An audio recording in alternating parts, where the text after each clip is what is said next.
Hi, my name's Annie Peterson from Wesley Mission Queensland, and I manage our Stellar Arts program.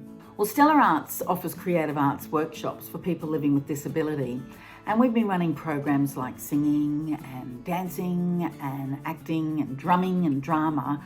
And these groups play an important role also simply in connection and engagement for people who are generally not able to access those kind of community connections in everyday living.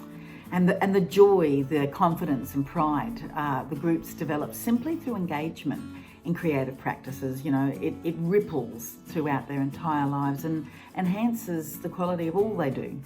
Well, this generous grant from Brisbane Airport is going to pay for the purchase of a set of ukuleles so we can set up our long-awaited ukulele group. The wonderful thing about this grant is not only will these participants benefit from these ukulele practices and these workshops, we also love to bring joy to others, and so we'll be involved in offering our services once we're at a stage when we're ready to perform for community groups as well. And because we're practicing COVID-19 social distancing at the moment, I haven't got the gang with me, but on behalf of them and of Wesley Mission Queensland, a heartfelt thank you to you, Brisbane Airport.